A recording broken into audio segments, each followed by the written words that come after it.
Hi everyone, it's Erin from the Herrick District Library here with another baby story time for you. This story time is designed for those of us who are expecting infants into our life through about 18 months. This story time is all about that interaction between you and the youngest children in your lives. For those of us who are getting a little bit more independent and are ready to do things by ourselves, our toddler story times are a great thing to also check out. This story time is only going to last about 10 minutes or so. And grown-ups, while we wish that our babies wanted to do things with us all the time, we know that sometimes they don't.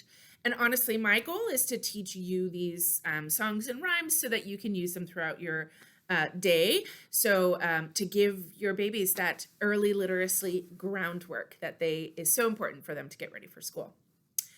So if you just want to watch with me, and come back another time and do it again with your baby, that's great. Otherwise, just learn with me and then do it with them later. So let's get started with our first song.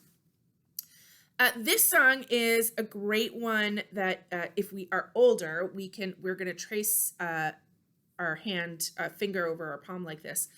If we're a little bit younger, this is a great one to do when baby is on their back, on the floor, on the ground, on the changing table, or on our laps with their neck supported by our knees.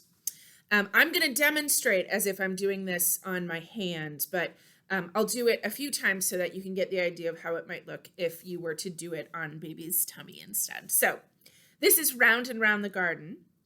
And this one is really great because there's going to be a tickle. And the more you do it, the more that they're going to anticipate that tickle, which is super, super fun for them.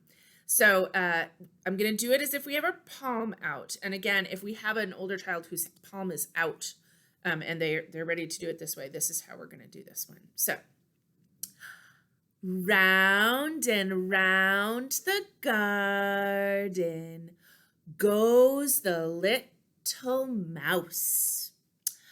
Up, up, up he creeps up into his house. And then you're going to give a tickle under their arm. You can obviously repeat it with the other side. That's a really fun sort of balanced way to do it.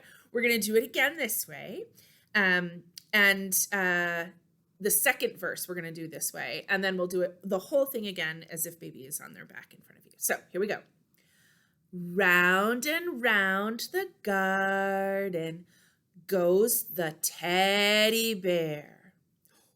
One step, two step, tickle you under there. So 2 verses, same idea, but you can alternate with our hands. Otherwise, if baby is on their tummy, you're going to give that tickle under both arms. So you're going to give them a little tickle that way. So if they're on their backs, you're going to sort of do that round and round the garden with the mouse. You can just sort of creep your fingers up. When it comes to the teddy bear, sort of bounce up them a little bit like that. So let's do that one again. And we're going to pretend that our babies are on their backs in front of us. Here we go. Round and round the garden goes the little mouse. Up, up, up he creeps up into his house. And then do a little tickle right underneath their little arms. And let's do the second one. Round and round the garden goes the teddy bear. One step, 2 steps, tickle you under there. Just like that. So this is just a great one. So you're going to be interacting with them. They're going to read your facial expressions. They can look at your mouth as you're emphasizing these words. It's another great one to use parentese, which really helps them hear you. Our youngest ones in particular, it's such a soothing sound. It sounds like singing to them. And when we speak parentese, we tend to slow down. Slowing down is not easy for adults, but it's a great thing for young children. It's great for them to be able to get patterns of speech down. And the cool thing about parentese is that we naturally slow down when we speak that way. Let's do another rhyme. This is a sort of a similar one. Baby will be on their back in front of you. And this is to the tune of the Itsy Bitsy Spider. And you could do this one on a changing table, I think. But we are going to be indicating some very specific body parts. So it might be one that is better for when we're changing or just playtime. It's a good one for that too. So here we go. This is kind of a new one for me. So we'll see how this one goes. Here we go. Slowly, little turtle crawls up to your nose. Quickly, little bunny runs down to your toes. Slowly, little teddy walks round your middle. He finds your belly button and gives a big tickle.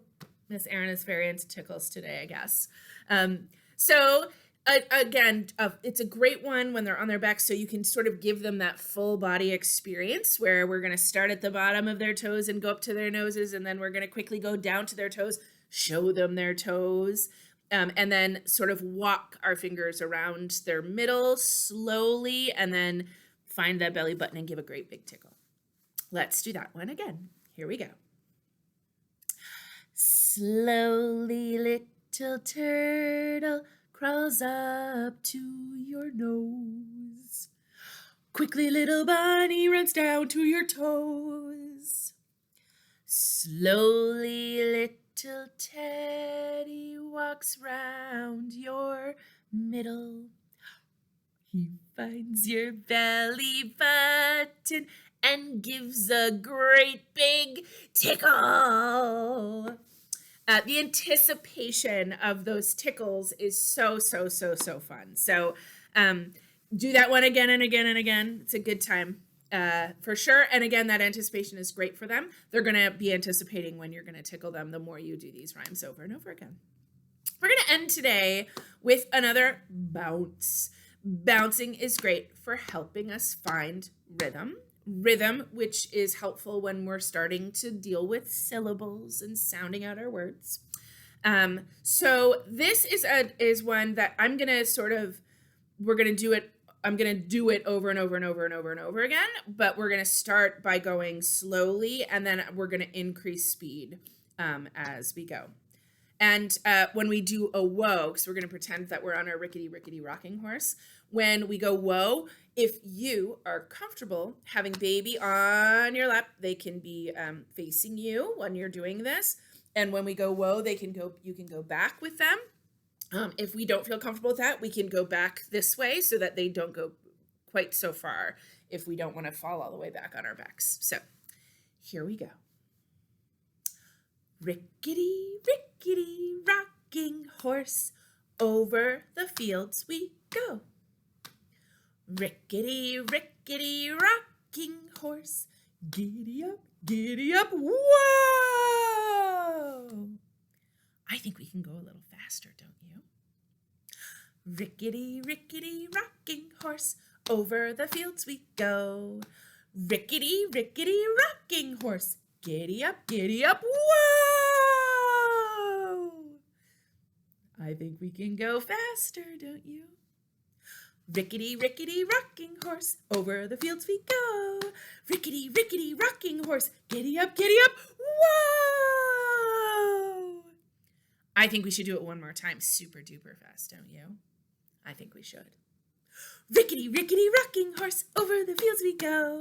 Rickety rocking horse, giddy up, whoa! So this is great because they can get a sense of speed. Talk your way through it as you're doing it. We're going to start nice and slow. Now we're going to go faster. Now we're going to go even faster. So you can sort of talk your way through it. And that allows them to experience fast and slow. And that helps them get context for the world around them. Hope you enjoyed those today, and we'll see you next time. Bye, friends.